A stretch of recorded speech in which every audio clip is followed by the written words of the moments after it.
Welcome to Mystery of the Soul. I'm your co-host Leo, a psychic medium, a Reiki master, an EFT tapping practitioner, and a shaman. I'm joined by my good friend Julia, a doctor of physical therapy, yoga instructor, and Reiki master.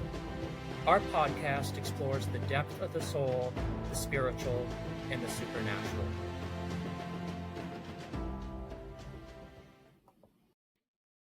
Hi, everyone. It's Julia and Leo, and Hi, guys. we're welcoming you back again to Mystery of the Soul.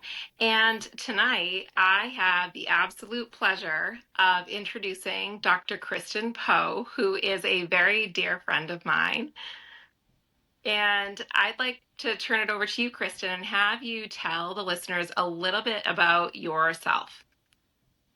Thank you so much for having me on tonight, Julia and Leo. It's honestly an honor to be here and to connect with you guys and share. So, sure. So, I am a functional health Naprapathic doctor and board certified sexologist. So, I'll kind of bucket that out for you a little bit, tell you a little bit about what I do. So, I have a PhD in alternative medicine. So, all things health and wellness, natural modalities, but more of an integrative approach is how I do things in my office. I like to complement whatever somebody's going through, meet them exactly where they're at in their health and wellness journey and do whatever we can to support that. I am also a Naprapathic doctor, so I have a doctorate in Naprapathic medicine. So we hear about naturopathic medicine, which a lot of people get tripped up on that, but Naprapathic medicine is different. It is a functional medicine, manual medicine modality, but the focal point is on the connective tissue and the fascia. So, a connective tissue and fascia specialist.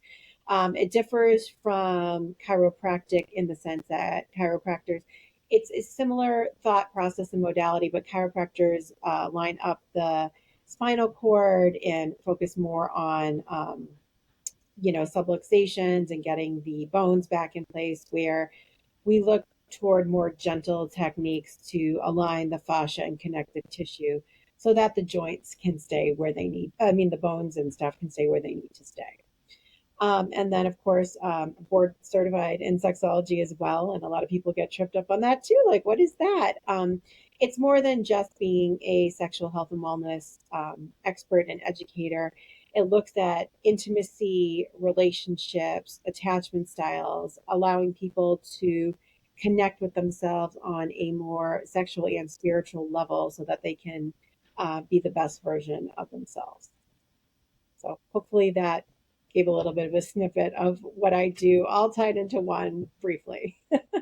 Real quick, Kristen, for some people that don't have like medical lingo, etc., can you just tell people or describe in maybe easier terms for someone what connective tissue and fascia is?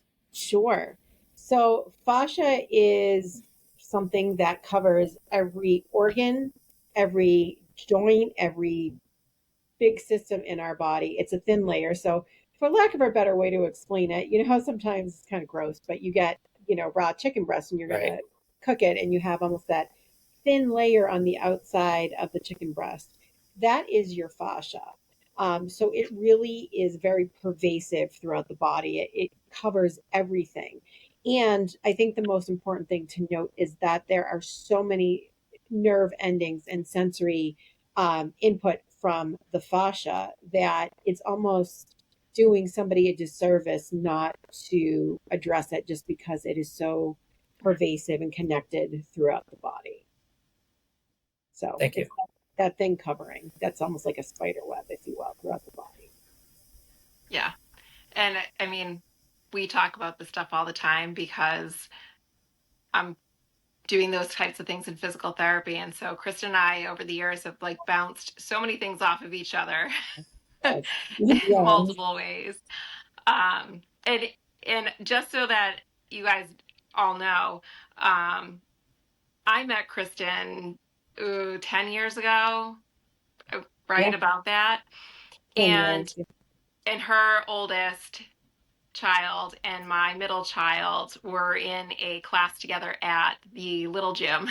And so we were both the moms kind of navigating this class with our children, and Kristen was just a very warm and caring person. And uh, at the time, I definitely needed to experience somebody with that capacity to be open in my life.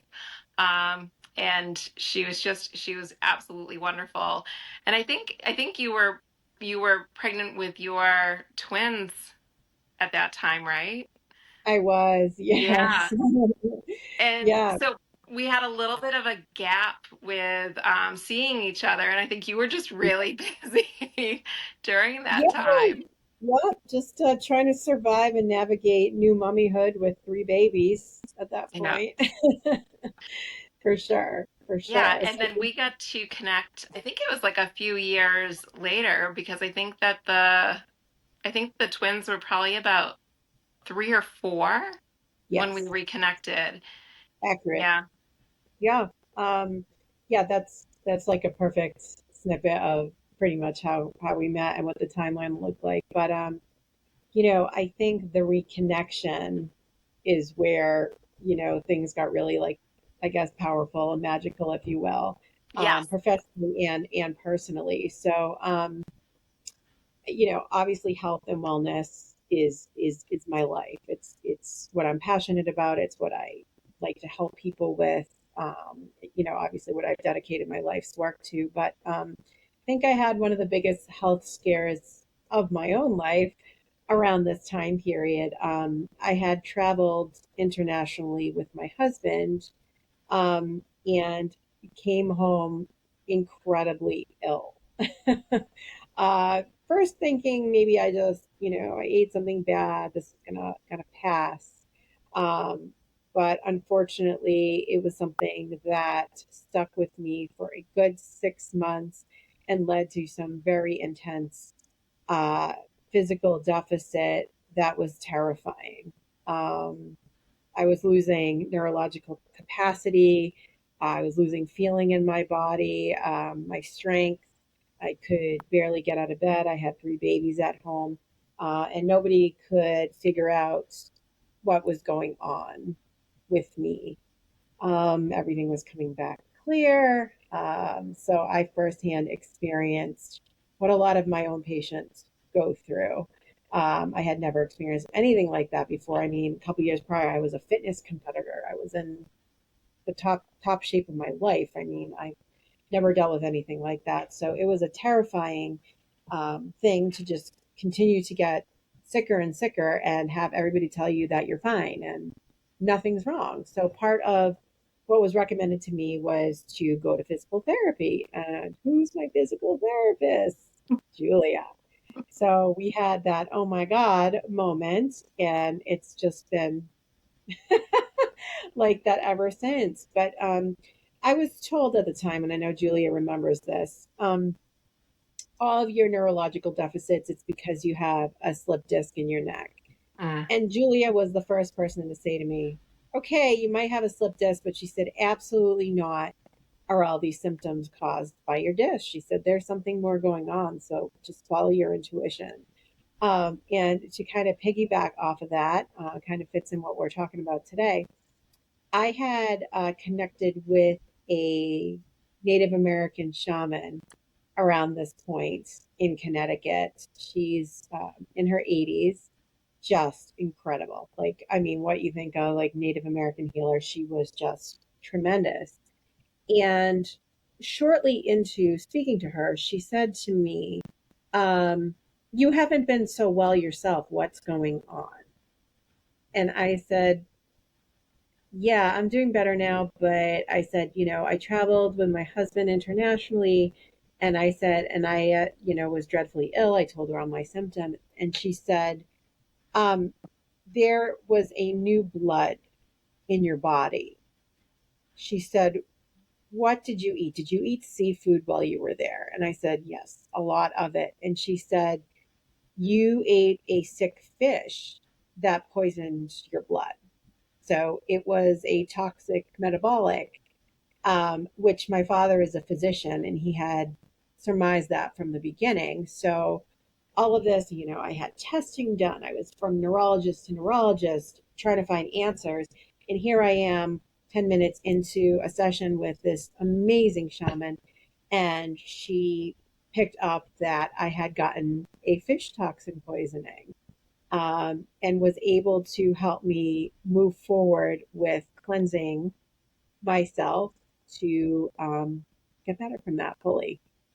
Um, so, it was a lot of my own intuition, my own skill, encouragement from other practitioners like Julia that kind of empowered me to look at this through a different lens because it needed to be. Because you know what? The traditional Western medical model wasn't going to show me anything that was wrong. So that's really what reconnected me and reconnected my journey, and honestly inspired me to look into my own spiritual healing journey. That's all it took for me. I was like, all right, let's move forward with this, because I just was so moved by my discussion with her.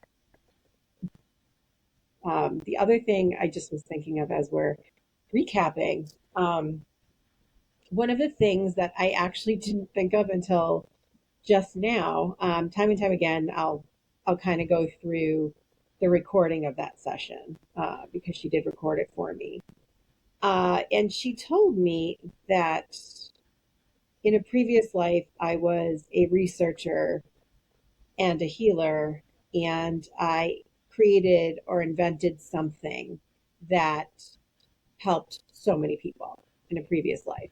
And she said, this is now going back 5 years ago, this reading. I have it here on my phone. I could find it. But she told me, you have some kind of technique or some kind of gift that you are called to help people with. And you need to write down all your ideas and you need to put it in a book. It's going to be some kind of help book to help people. As we're going through this, I hadn't even thought of that, to be totally honest with So, you.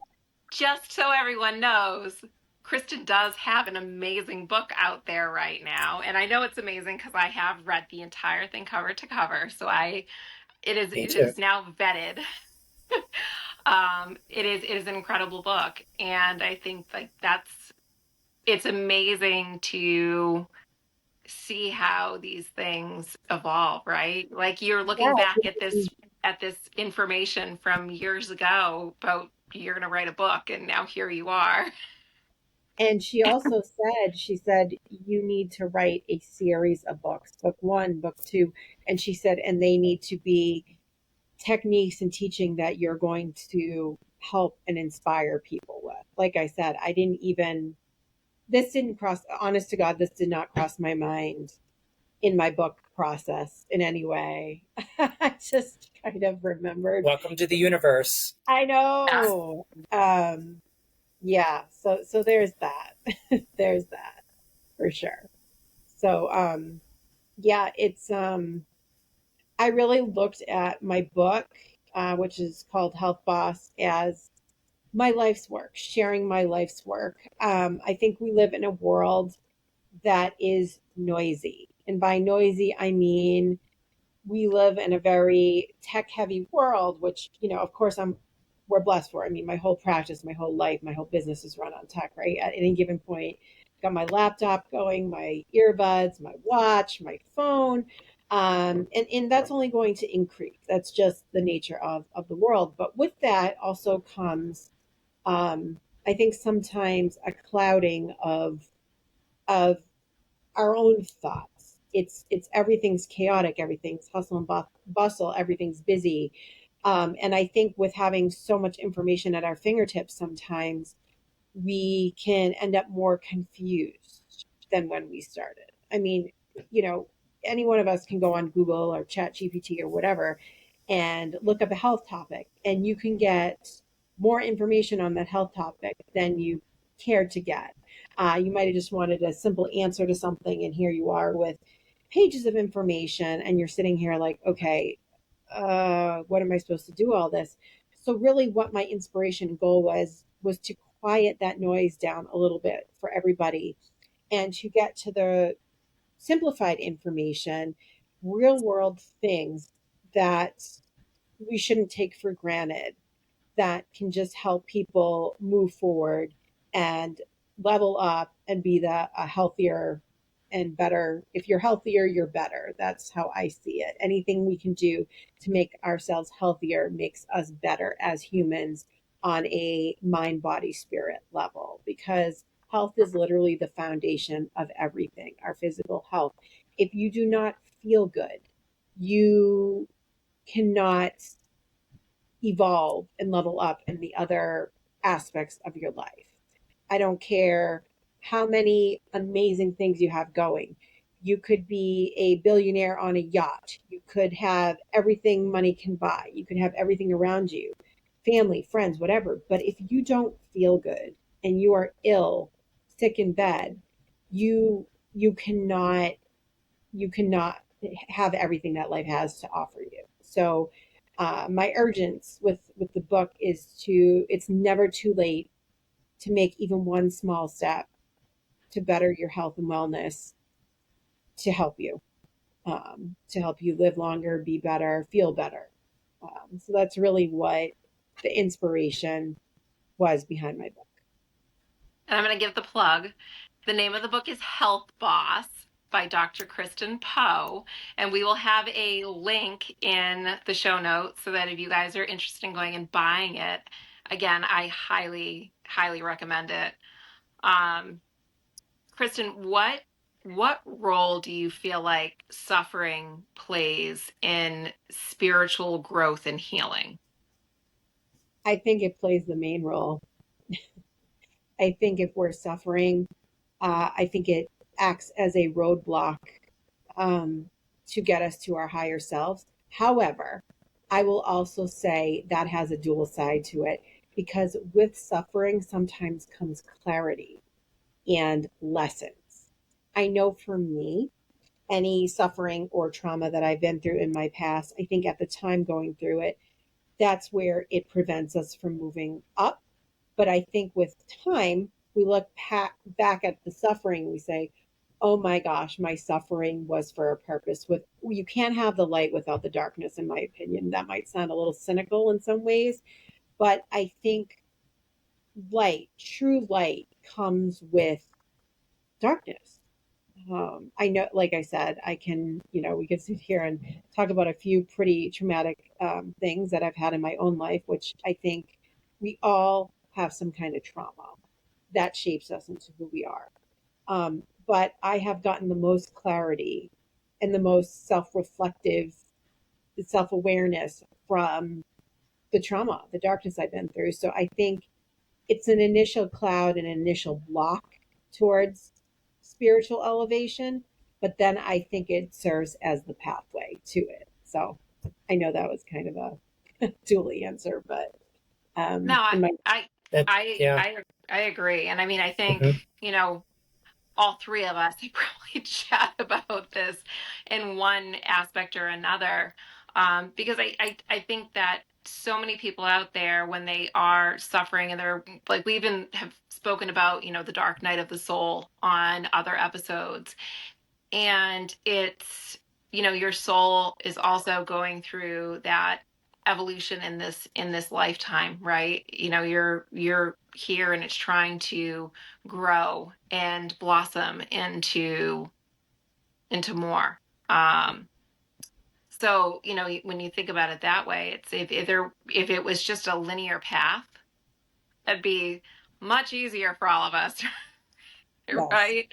yeah, But I always say it's the really, really, truly good things don't necessarily come very easy. And if you think about it, as a physical therapist and as a Reiki master, I've dealt with the own traumas to my body or the traumas to my soul. Um, and in those moments where I was feeling really weak and unable to do something, you don't think like what's past that. You just think about what's in that moment. But like exactly. you said, when you reflect back on it, then it's the aha. now I see what the purpose of that was. Maybe, but you know, we tell this story. I have a family member who got pretty badly injured, and another family member at one point who had been, praying, God, please help this person, just get them to slow down a little bit. And the slowdown was not like a little thing; it was a big old thing, and that That's God. slowdown really just was That's God's way of very. saying, if you don't lay down, I'll make you lay down, right? Yeah, but it was like not like oh, you're just gonna slow down a bit, like take a little time off of work or a little vacation. It was like, all right, bam, here's an injury. You're Oh gonna my be God. put out for like months on end. And this person was like, so next time you ask for me to slow down, can you be a little bit more specific about what that's going to entail? um, Yeah. so I think it's like Yeah. thank God that you had the resources and the ability to have your symptoms, reviewed and managed, and have the people in your corner who were there for you, and have this, you know, I I mean, Leo's a shaman. I have another friend who's a shaman. I think there's so much that's incredible with the work that people do, and it can just it can be that intuition, like I know something's not right. I know something's wrong.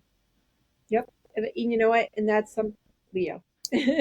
Sorry, I just want to interrupt you both. I wanted to share some insight I got just recently that actually I turned into one of my blog posts. So a couple weeks ago, I was kind of like in my own head. I had just gotten home, unpacking the car, getting ready to go into the house, and I'm thinking to myself, because there's been a lot going on. Julia knows a lot of stuff that's been going on, but I'm thinking to myself, I'm like talking to my guides in the universe, it's like, why am I going through all of this difficult stuff and hard shit lately? And I'm like, why? And so they gave me a reason though. And you might like this and appreciate this, Kristen, but they gave me an analogy comparing to black belts.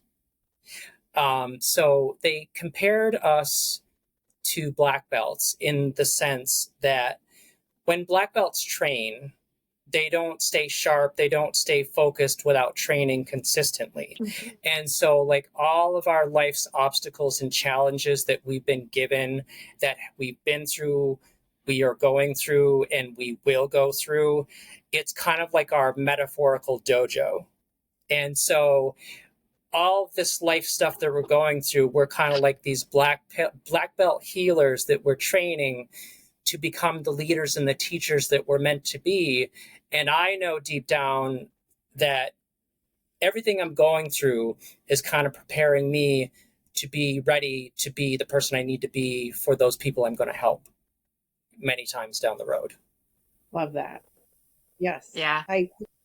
And Leo, I actually want to piggyback off of what you just said. Do you also feel like um I'm trying to think of how I can like word this. Like when you go through like whether it's suffering or a situation or trauma, that rather than like Mhm. trying to make sense of it, sometimes you just need to just plow right through it. Just feel it and go through it while it's happening and then like try to make sense of it later.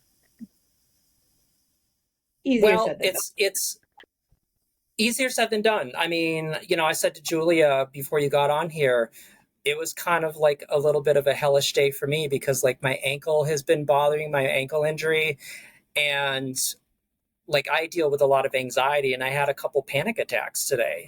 And like I in the moment, like when stuff is happening, it's hard for even me to like, oh, let's just plow through it, because like you have to like catch yourself. But like, and it's like why we like build our toolbox to kind of manage our stuff. Sometimes something works, sometimes it doesn't.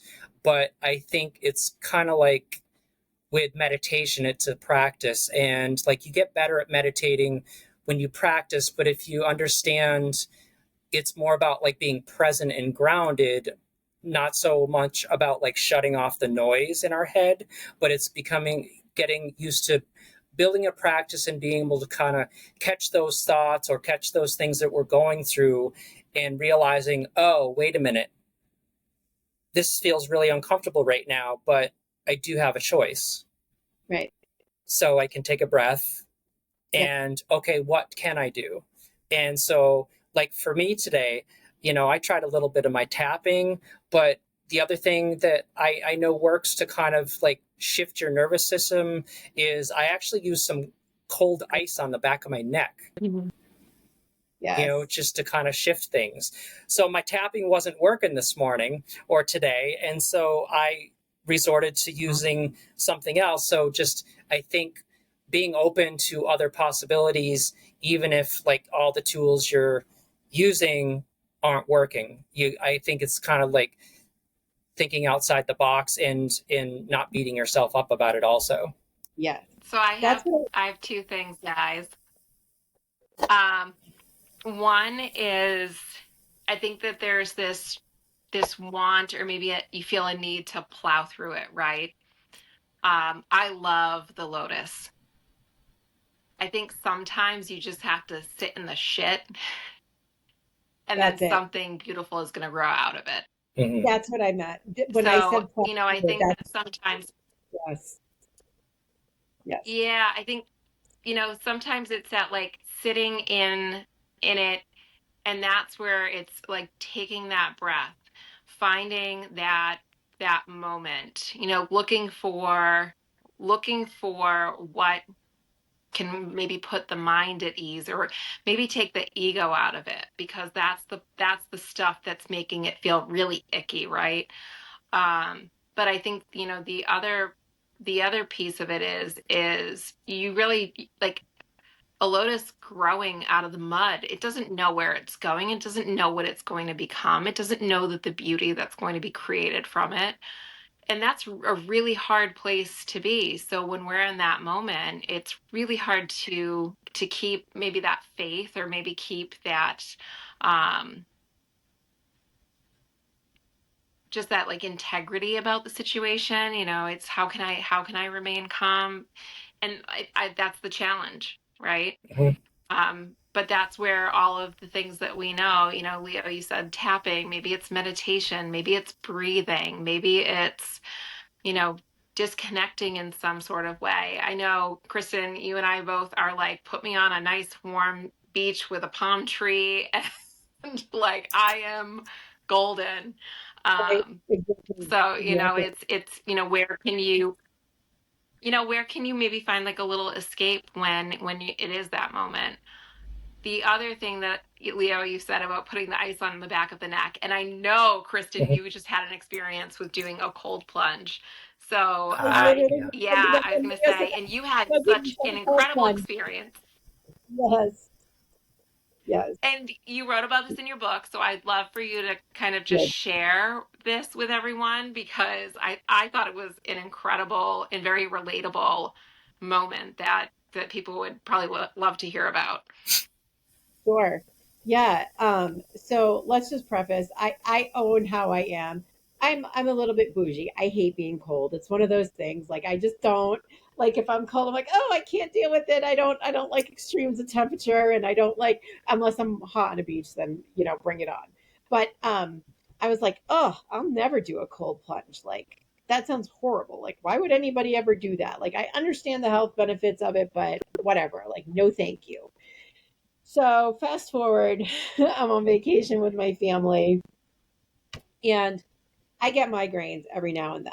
And of course, I wake up with a killer migraine, and so bad that, like, in a room with a pillow over my head, and, it's my mom's birthday, and we're supposed to be enjoying a great 85-degree day in the sun. And I'm just like, I can't handle this right now. So I didn't want to miss my mom's birthday. So I kind of, sucked it up, got up, and, hat and sunglasses down to here, and there was a cold plunge tub where we were at. My brother is a member of a country club down in Florida. So I was like, you know what?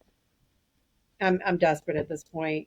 So I hopped in the cold plunge tub, and honest to God, within 2 minutes, my migraine went from an 8 or 9 severity down to probably like a 3 or a 4.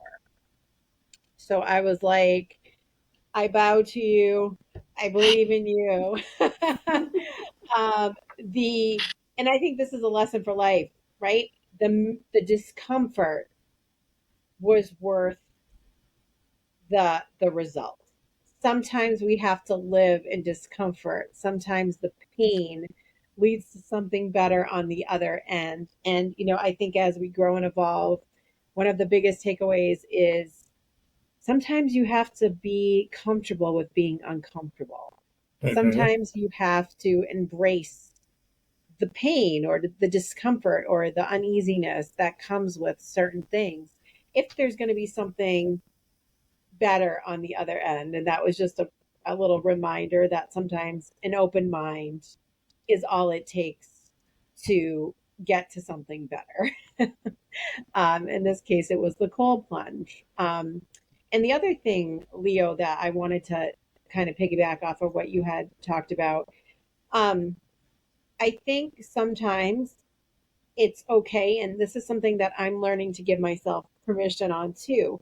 Sometimes you just have a bad day and you feel like shit. Mm-hmm. And it's okay to just have a bad day and feel like shit Mm-hmm. and just be in it. I think as healers and stuff, it's like our instinct is to solve, right? To solve, like, Mm-hmm. what does this mean? Why is this happening? How can I make this better? How can I heal this? How can I sometimes just accepting that, yep, I'm human and today is a terrible day, and being okay with it doesn't always have to be turned into, well, you know, it could be a lot worse and I could be, yeah, of course, that's the reality of it. Of course, things could always be typically be a hell of a lot worse than what they are, but it's okay that it is not okay today. And I'm trying to learn that, yep, some days are going to be cupcakes and rainbows, and some days are going to be crap. Some days you're just gonna have to sit in the mud. Yeah. That's right. That's right. And So, I think the other part of it is that, and I think we've all chat about this with each other. And I think, Leo, we've chat about this with other people on other episodes, that when you let people know or share something that you've been through, and I think having the stories, we've gotten a little bit away from the storytelling. Like, think about, like, way back when people got information because of stories that were told. I think that sharing information, sharing our stories, that helps to give people the, okay, yeah, you know what? I can do it. I've got this. Like, knowing and having somebody that you can relate to, or something that maybe resonates with you, or something that just gives you a little bit of like a oomph. Um, and it's not a comparison of like, oh, I had it crappier than you did, or my day was worse than yours. It's just like, yeah, you know what? I can relate to that. And I know how lousy that is, and I know how much that stinks. And you know, I think you can get through it. Like, I'm rooting for you, and we've, I think, all chat about the joys of parenthood. And we have talked to, like, we talked to two mindful girls on another episode about, sharing with our kids. And I know, Kristen, you and I have chat about this, is that, it's also giving this information to the people that we care about and love about, our children, and, showing them, like, all right, you know what? I'm having a really lousy day, but if I can model how I can, I can deal with it, and not just, I'm going to, get through it, but, like, you know what? This is a tough day, and it's okay to have a tough day. And you know what? I'm not super happy right now. I feel really frustrated. I feel really angry. I feel really, sad. I feel really, kind of just disgusted with how things are going. Like, I think that also shows them, like, it's okay to have that. It's not going to last, yeah, you that's, know? I think, yeah, it's not going to last. Yeah. So it, it's, I think that that's something that, having those moments where no matter what, it could be a kid having a lousy day, an adult getting bad news at their job, a parent getting a call from a school, ankle that doesn't feel good, Yes. dealing with a medical issue. It could be a number of different things, but from all of those things, I think that anybody that you talk to who's dealt with something like that, that they can see some sort of growth or some sort of improvement after having gone through it. Yeah. Agree. Totally agree with that. I think when we've been through hard things and we've been able to kind of look back and see, okay, we did come out on the other side of that. It just, if people can think about like using that and tapping into that to kind of help build like your confidence and your faith that, I've been through hard things and I know I got through them and I'm still here. And yes, even though this might suck right now, there's the other side of it, but you have to kind of sometimes move through it until in to get on the other side of it. True. Yeah. Very, very. Yep. And And I I think, know, go ahead. no, you go. I want to hear what you have to say. Um, so I actually forgot what I was going to say. So go ahead. Lost my train of thought. What I was going Um, to comment on is that I think you see a lot of that in the work that you do, Kristen, because I know people that I've referred over to you, and it's been a lot. That they're at the point where they feel like they're not being listened to, they're not being heard, that they know deep inside that intuition is kicking on, and they get that feeling in their gut. They have that voice in their head just saying like something is not right with me.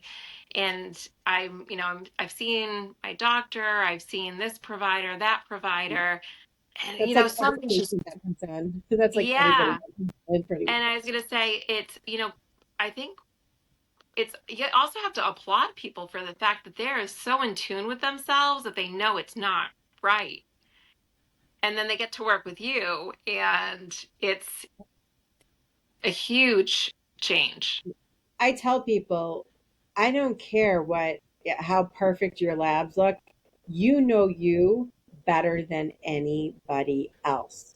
So Mhm. if you're not at your baseline, I believe that you're not at your baseline because nobody else knows. No one else is in your body. You're in your own body. So you know what's normal for you, what's not, so I take that very, very seriously when somebody tells me, like, all my tests are perfect, my exams are perfect, my labs are perfect, but I feel half dead over here. I'm like, okay, like something's a mess, clearly, right? Um, but I remembered what I was gonna say before to Leo is that and you, of course, both of you. But sometimes when we go through stuff, it ties into what you said, Julia, is like sharing the stories, right? I think it gives people hope and inspiration that, oh, well, I'm not alone. But even though those stories are there, sometimes I think when you're in it, when you're going through something really difficult, even though you know other people, it is so isolating and you feel like nobody else gets or knows your experience. So Mhm. when you're through it, when you're going through the hard thing, it's a very, like, you feel like you're going through it alone when you're in the thick of it, even though we know that's not the case, right? There's So I think it's important to keep that on the forefront, that there are other people going through what you've been through, or and using that as a support system, right? But when you're really in it, to me, it's a very alone feeling of going through stuff, you know. Yeah, because when you're going through it, you're kind of like you can probably ever both of you can recall like when you've been through some hard stuff or you may be going through it, like you sort of are in this fear mode and you're almost disassociated and you're not as present and grounded to actually be able to kind of even like rationally think. Yeah. Does that kind of make Yeah. sense? Yeah. It does. It does. And I think, our body's brilliant, right? I think that's the way in the crisis mode, that's the way our body protects ourselves. Right.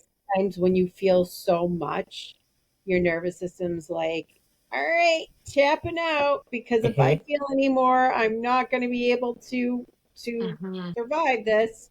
So it's almost like you feel so much that you feel nothing. You're almost numb. Yes.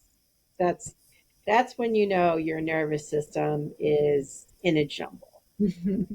When you're going through stuff and all of a sudden you're like, yeah, I'm good. I'm fine. Like I'm all right. Like, oh, that's the crisis mode right there. That's where that's how I know when I start feeling numb to something. I'm like, like, okay, this is the bad point right here. Kristen, do you find that the longer you practice, the more that kind of spiritual sense comes into play? Yes. Yes, I do. Um, I think when I first opened my practice, yes, like the base model for holistic healthcare, right, is the synergy and the harmony of mind, body, and spirit. Mm. And I will be the first to admit, I think the mind and body piece was always, at the forefront for me, mainly because I had never personally tapped into the spiritual side. I think out of a few things. I think out of not being around the right support system to do that. Also out of my own fear, because I realized that I think I do have some spiritual gifts that I don't think I was ready to look at. But over the past 5 years, I've made a personal, um, I guess, goal or a personal promise to myself to balance out that spiritual side and to start my spiritual growth journey. So I still feel like I'm pretty new to it and I'm still learning and exploring. But I think it came with the nature of the territory of what we do. I think it's impossible not to explore that when you're a healer. So, yeah. Welcome to the club. Yeah. Yeah. Yep. Yep. And What do I you think, think? go I was going to ahead. say, what do you think is one of the misconceptions that people have about spirituality being a part of, that mind body Yep. connection? I actually touched on this in my book. I think that a lot of people use spirituality and religion as synonyms. They look at spirituality and religion as the same thing, but they are very, very different. Religion is, we know there's all sorts. It's a practice, it's an organization. Yes, there's spirituality behind the religion of what you believe in, but it is very, very different. Spirituality is an individual experience. It's connecting with yourself, it's connecting with something greater than yourself. And that can be whatever people feel or want it to be. And I think to look at it as a very individual experience of opening your mind, opening up your intuition, opening up your heart, to so many different things. So I think it's very important that people distinguish religion from spirituality, and that no, it doesn't necessarily have to have a God attached to it for some people. Yeah. For me, it does, but it doesn't have to. It can be whatever it is that helps you fulfill your purpose and your potential as a human.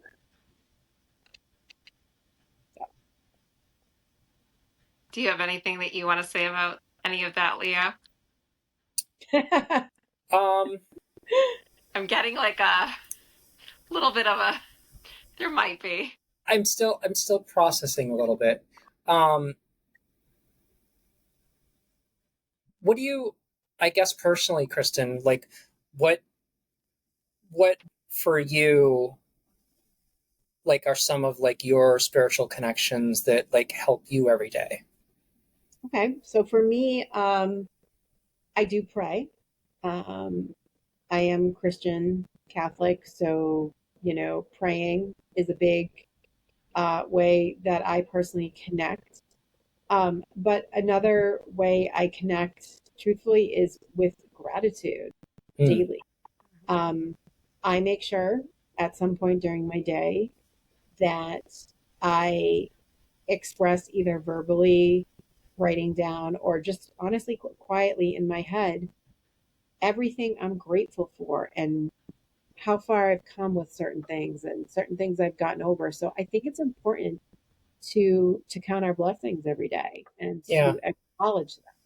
So that is one way that I have learned to be spiritual and connect. And I'm trying to be better and sometimes doing that with nature too, whether it's taking a walk or um, in my work day in the office, sometimes it's like, oh God, I've been sitting here in this exam room for the past like 5 hours. Sometimes it's just a matter of going outside and taking in air, like oxygen from outside. Um, I'm like, geez, I needed some life breathed into me here for clarity. So those have been the ways that I have tapped into my own spirituality. And truthfully, working and supporting myself with people like you, Julia, and you, Leo, and people that can give me a different skill set and a different perspective that I am developing. So those are the main things that I tap into. So I'm going to just tell a quick story. I've had a lot of time off from work. Try to take a lot of time in the summer, spend time with the kids, and we went for a walk one day, and I was like, I can jog with you guys. If you don't regularly jog, I don't recommend just like doing it. But I like you know, Right, I'm getting to the point where I have to like warm up a little bit more, says the physical therapist. right. Well, I may have slightly just irritated my calf. And I was like, you know what? It's fine. I'm a physical therapist. I can handle this. I got this. No big deal. Stretch it, do a little bit of, self hands on, stretch it some more, try to do some things. And um, then I made the second really good choice of jumping into the pool with the kids.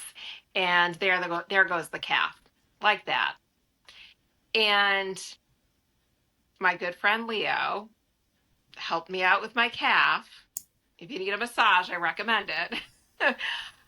But he helped me out with my calf. And I think sometimes, even though we know the things, even though we know, right? Like I know what to do. Gosh, how many people have I treated with a calf strain?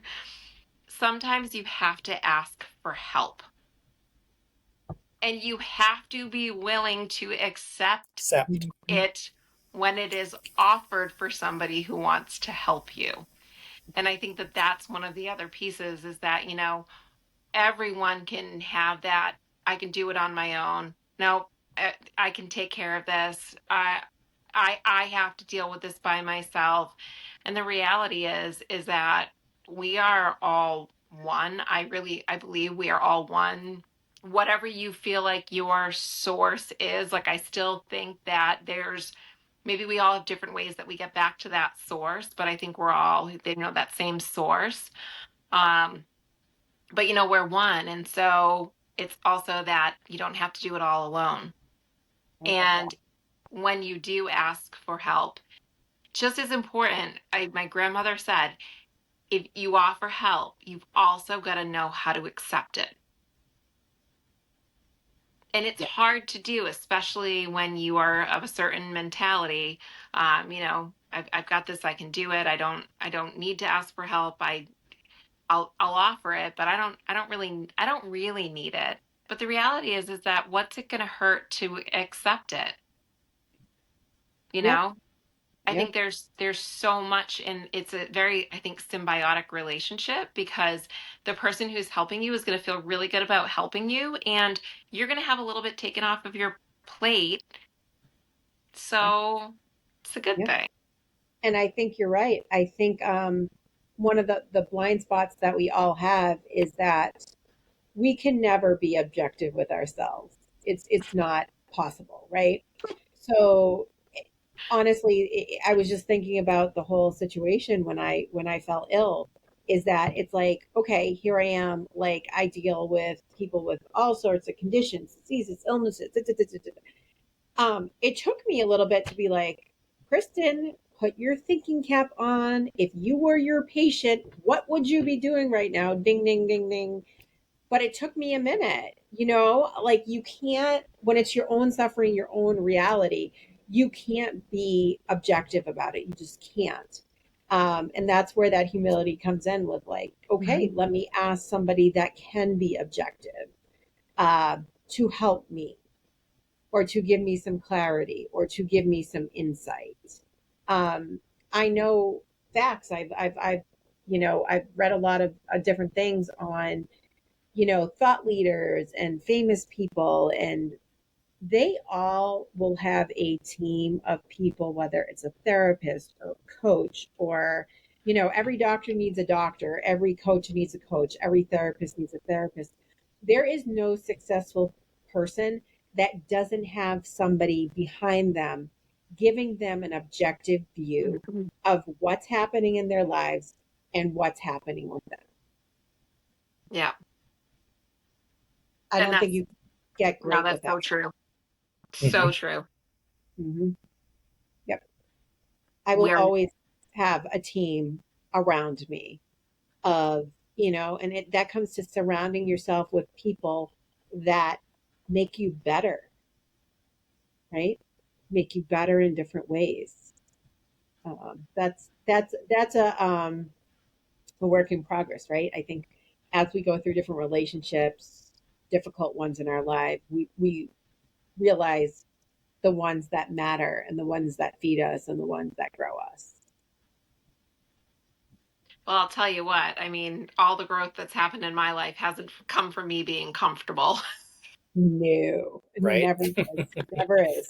It's come from a lot of different, a lot Yeah. of different challenges and not necessarily feeling great and a whole bunch of other messy things. Yeah. One of the things that I've kind of like learned over the years, and I think I've talked about this with you, Julia, but like the things that we do, that in the services we offer to our patients and clients, like we're able to kind of hold space for them in a way because of the stuff we've been through and will go through, are going through, kind of thing. And I think that's kind of like one of the things that's missing, let's say with like Western medicine, where like the Mhm. bedside manner, or there's not the same container of them being Yeah. able to hold space like we do on this side. Empathy. You're talking about empathy, Yeah. Yeah, there you go. right? Yeah. The empathy. Yes. There, I fully agree. Like sometimes I'll have a new patient come in and I swear to all things holy, they just want to come in and just like have somebody listen to them for an hour. Mhm. And they're just sitting there like crying. And it's like, you don't say much, but they're like, oh my God, thank you so much. And you sit Mhm. there and you say to yourself, well, I didn't really do that much for you today, but you're welcome. But But you then did you though. realize, oh my God, they just wanted to connect and be heard. And that was enough for them today Hmm. because nobody has listened. Right. Yeah. Yeah. Hmm. For sure. Nobody, when you have a 15-minute appointment, um, it's hard to be heard with someone. And it's hard to gather your thoughts, you Yeah. know. Right on the Okay. spot. Right. Yeah. Yeah, I think that that's the big challenge too, is like, really gathering your thoughts and you can have your list of things that you want to go over and things that you want to say, but it's really tough to like get that all in there, especially if you don't feel like you're necessarily being heard. Right. Um, or if you have further questions about something, have to dive a little bit deeper into something. I think that um, that's definitely a challenge. Let me refer you to a specialist for that. Yeah, yeah, Right. I mean, that's yeah. just, Or unfortunately, like I've had in my own experience, I go into an office and I don't have a lot of medical issues, so I'm the easy patient. right. And so I've actually, like, there have been times where a provider's like, oh, well, this is going to be quick and easy. And I'm like, I actually have a couple other things that I'd like to chat about, and um, it's kind of, I think, we'll have to make another appointment for that because this is just, a check-in. Right. So I think that's the hard part. Yep. Um, Hear this every day for sure. yeah, yeah. Yeah, I know. How do you guys see the relationship between science and spirituality evolving? And I'm going to throw that out there for everybody Ooh, because I think that it's a lot to be like, so Kristen, I think, Hmm. um, and I just, like, I was thinking about that. Like, we're talking a lot about, okay, there's a very like science base and, we're chatting about that. We're chatting about spirituality, but how do you think that that's going to change over time? I think it is changing, but what do you guys think? I think as more people are waking up, um, and what I mean by that for maybe people that haven't heard the term that we've maybe used that before, but like if we've used the term like an awakening soul, it's kind of like the idea Mm, is like when we're born here, we may have before we were born to our parents, if you kind of believe in like a source or a soul, has like an idea when they come to earth that they have a mission and they have some experiences they want to go through in their lifetime and learn. Um, but then when we get here, we have amnesia. But like and when the babies are born, it's the still kind of like they're awake there, but then as like they grow and get older and social impact and all that stuff weighs on them, slowly covers up and covers up and covers up everything. But then when we kind of like have these different experiences, whether it's like a medical issue or a trauma or different things where we've had something that kind of like shook us shook us awake almost in a sense, that we kind of are seeing things maybe a little differently than how we looked at them before. It's kind of what I mean by like waking up, if that makes sense. Like, does that make sense? What I'm, yeah. yeah. And so I feel like that's getting more and more.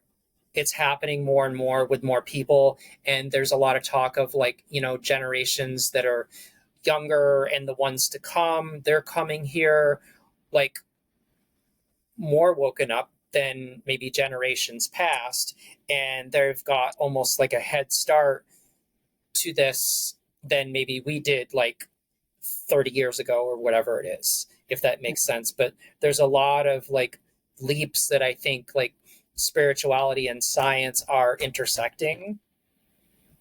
Right. I agree. I agree with that. And I think just with like functional health modalities and things like Reiki and spiritual healing, that's becoming like think about it, like even in like big institutions like Dana-Farber, they Mm-hmm. offer Reiki and energy and spiritual healing in that model. So there is that notion that, okay, like there's definitely something to this for our patients that's helping them get better, right? So it's becoming more accepted, a little bit more mainstream. And I know for a lot of scientists, there's that almost that rejection of spirituality, right? If it can't be mhm. proven, then it either doesn't exist. But I like to turn that one back around. Okay, so if it can't be proven by science, then what is it proven by? Right. There's only one other thing it's proven by. So that should be your proof. Yeah, and one of the reasons I ask it is because, you know, I think more people are looking at not just, okay, I'm here for a medical appointment. Like we see people coming in, we're starting to talk more about like well-being and wellness. It's not just, you're going to, a doctor's appointment or like a physical therapy appointment. I think there's more conversation about, you know, like what are you doing for you? What are your, like, are you are you taking good care of yourself? What are you Mhm. doing to take care of yourself? Self-care, right? Yeah. Yeah, and I'm finding that there's a little bit more of the blend, especially like what we're doing in our office is, I I understand you're coming in for like a knee issue, right? But all right, saying like I'd like to have no pain in my knee, like that's a fine goal. There's nothing wrong with it, but I want to be able to get on and off the floor, play with my grandchildren, jog around with them, do all of those things. Like that's what we're living for, right? Not just to have no pain in the knee, but like that's what we're living for. And I think that when we start diving a little bit deeper, that it you are talking about spirituality in those circumstances because it has to do with like us as a whole of like the reason that we're here, why we're enjoying this life, how we're enjoying this life. It has to do with more of those things. So I think I'm seeing a little bit more of that kind of gap being bridged in a way. Um, and I think that there's more to come with that because Kristen, like you said, and I know, Leo, we've talked about it, is there are more kind of, I guess, alternative things that some just typical like Western medicine providers are starting to share with their patients. A lot more doctors who are recommending of taking like herbal supplements versus just, here's a medication. A lot more alternatives for like cancer treatments versus just doing, chemo or radiation. It's like, how else can we do these things for the body? And I think, Kristen, that's a huge way that you're able to assist people is you're able to give them a little bit more of those types of ways. But I love share with everybody, please, your like tagline, your like mission, your motto. I don't know what you want to call it, but like I think that just resonates with so many people. So please share Holistic, that. holistic but realistic. Yeah. And I Right. think I think Yeah. that's huge. It's you're not like, oh, and I guys, I've worked with Kristen. Okay, it's not like, oh well, we're just gonna rip you off this medication and then like throw you on this and like, all right, here's 15 different supplements to take. That would be very overwhelming, even Yeah. for me. Oh, But her thought of like having it be holistic but realistic, I think, is huge because we're not trying to change everything. We're just trying to slightly shift things. I know one of the things that we talk about a lot, in our office is like it's 1 degree. You change something by 1 degree and you do that consistently, and all of a sudden you are on a very different path. So these little 1 degree changes can make a huge shift in somebody's life.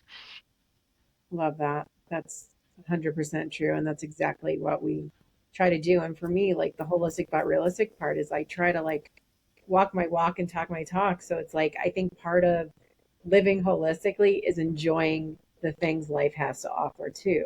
And sometimes that means having pizza with the kids and having an ice cream with the kids or having an alcoholic beverage, and not having the guilt around it, just being like, yeah, I'm enjoying the time with the people I love. And this is what life's about. And then, like, back at it Monday.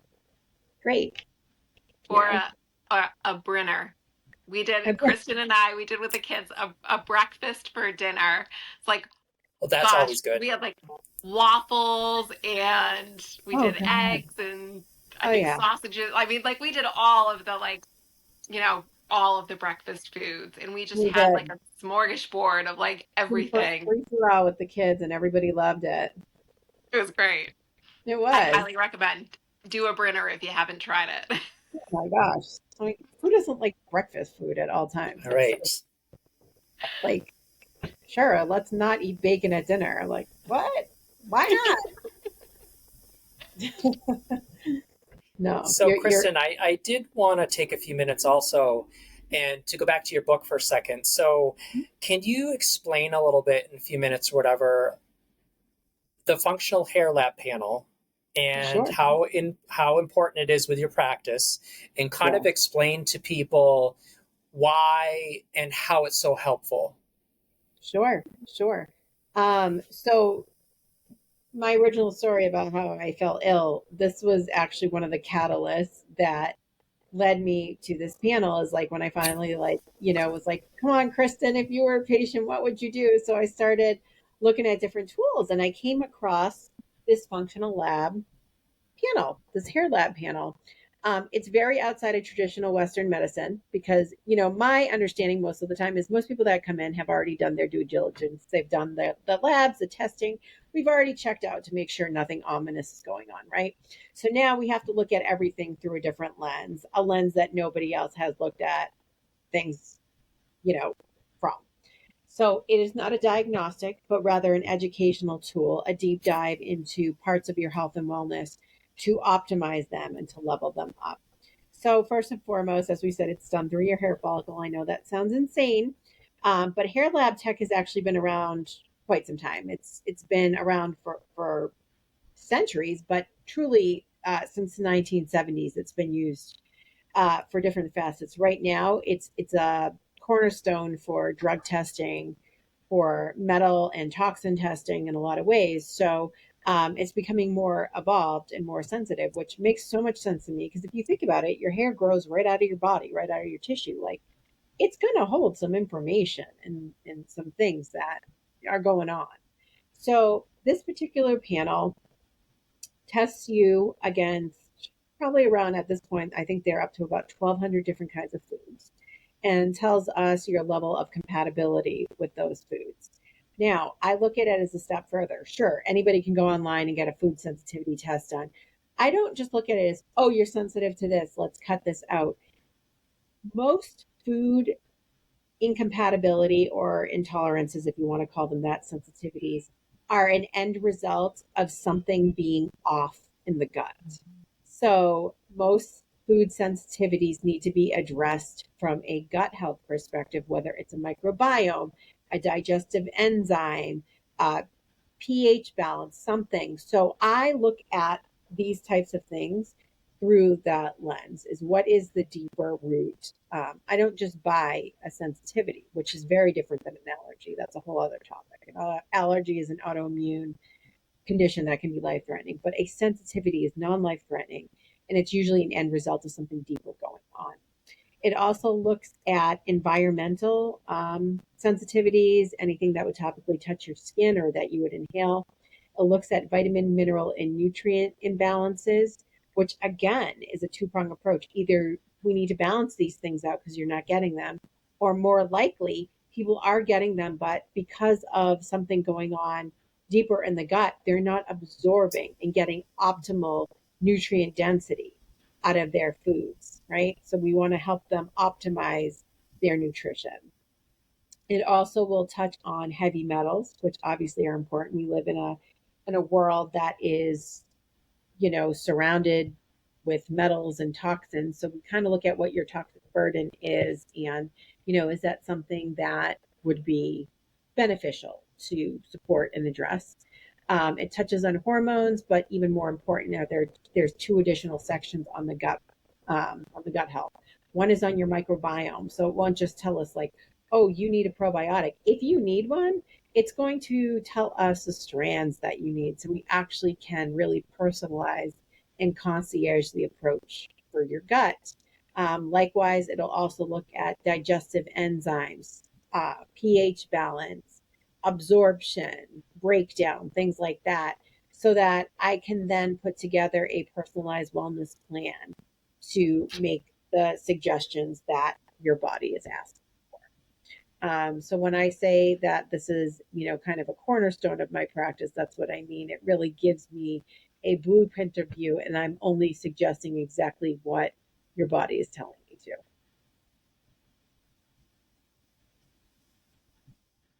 So, Kristen, just another thing. We've been talking about going through hard stuff tonight.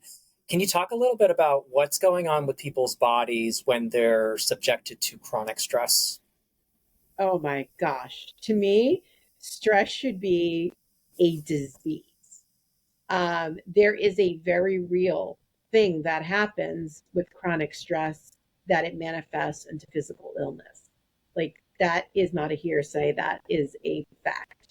because when you are on a constant, stress trajectory, it throws off your entire hormone balance. It throws off your adrenals because they're constantly in fight or flight mode, releasing cortisol, and everything is going haywire. And what ends up happening is, you know, our bodies are obviously brilliant and very, very smart. So when we're faced with stress, right? If we're a car's coming at us, we don't have to tell ourselves, get out of the way. It's going to be that nervous system response, that fight or flight that kicks in. Phew, we get out of the way, right? That's the smart part of our body. It's gonna, put us into fight or flight mode, get into safety, increase our heart rate, increase our blood pressure, all that stuff. And then once we're out of harm's way, all those body systems go back to normal, right? Our fight or flight comes down.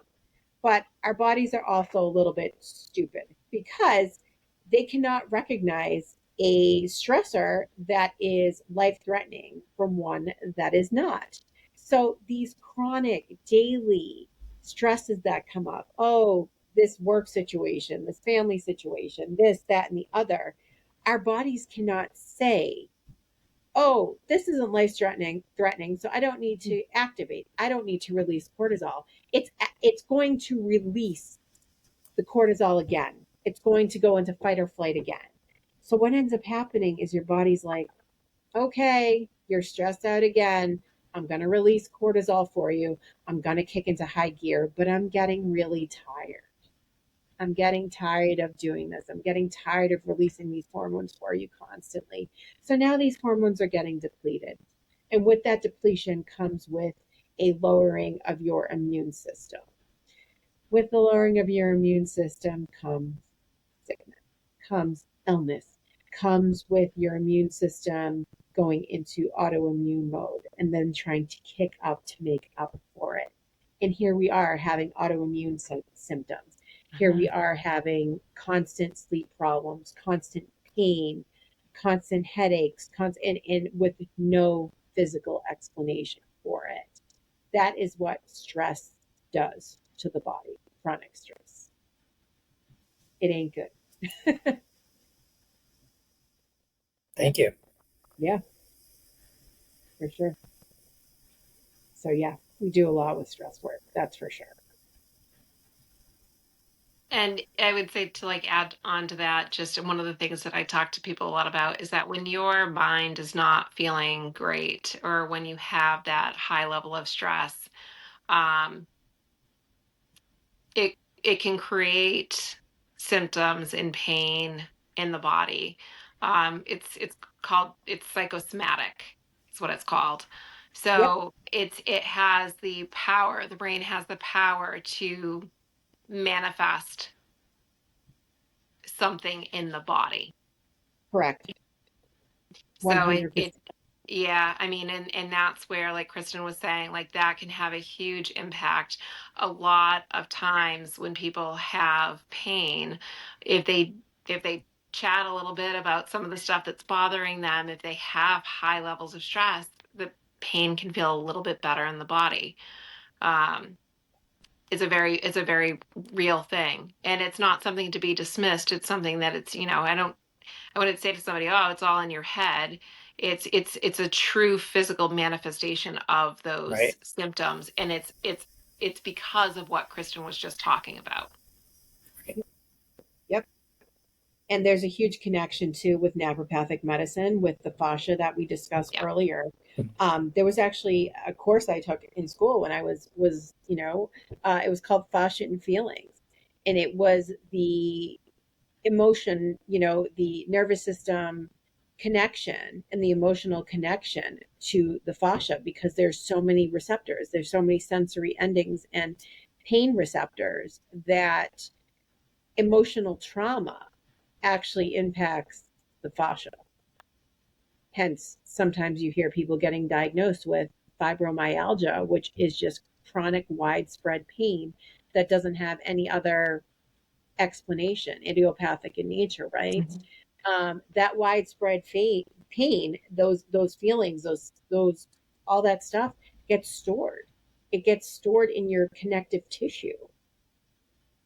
So, yeah, it's very, very real. So very Kristen, real. what are a few of the things that you've helped people with your connective tissue work? What are the kind of things that they're struggling and suffering from that work has been helpful? Honestly, um, really any type of musculoskeletal issues people are dealing with, whether it is plantar fasciitis, which is inflammation of the fascia in the foot, um, something like a, neck, neck being out of place, thoracic, lumbar, any pain, back pain, neck pain, calves. We do a lot with the hands too. I have a lot of people that come in with hand issues too. So really anywhere, which is pretty much everywhere in the body where there is connective tissue, we can work on any kind of musculoskeletal pain or condition. We can help with a variety of gentle techniques to help relieve pain in the fascia. Is it like, if someone wants to know, is it like massage? How would you describe it to them?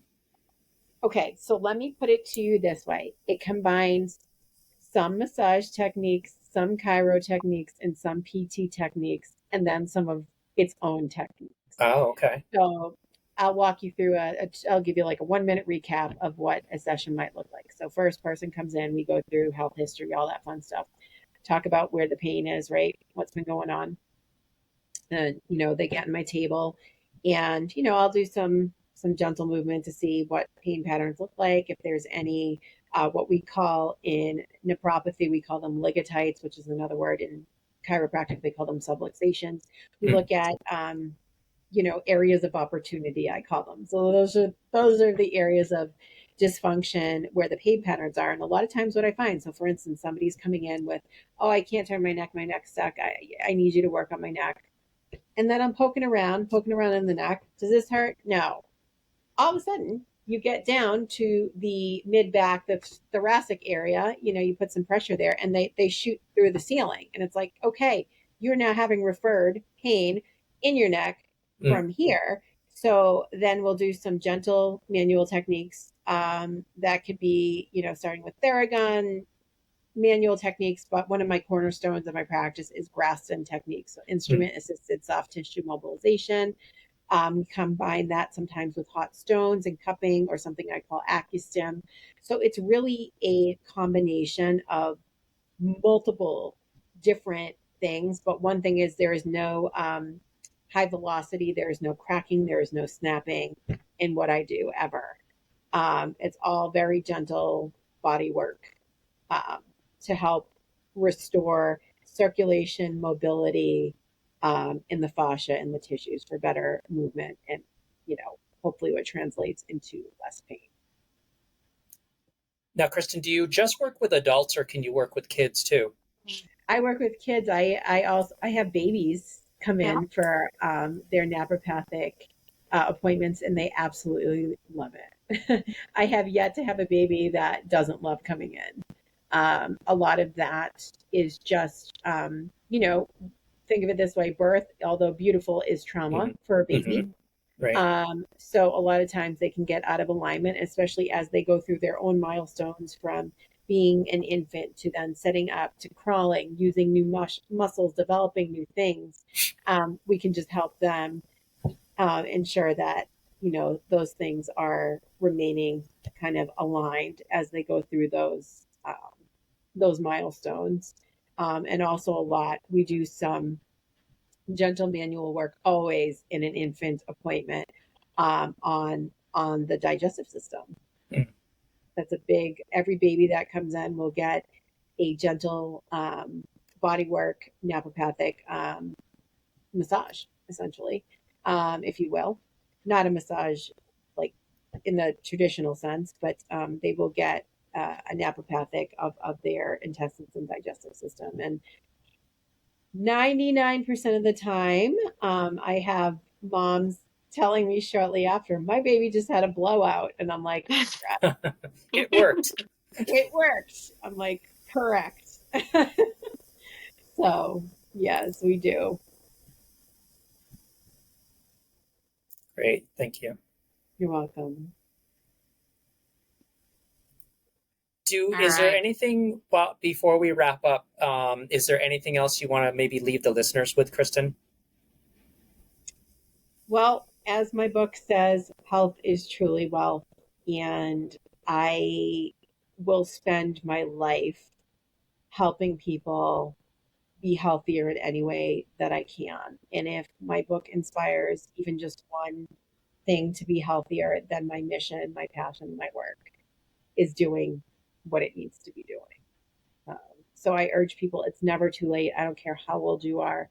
I don't care how maybe dire things are with your own health and wellness. There is always going to be something that you can do to be a little bit better and to level up. And if I can inspire people to do that and understand that it's never too late, then that's my work.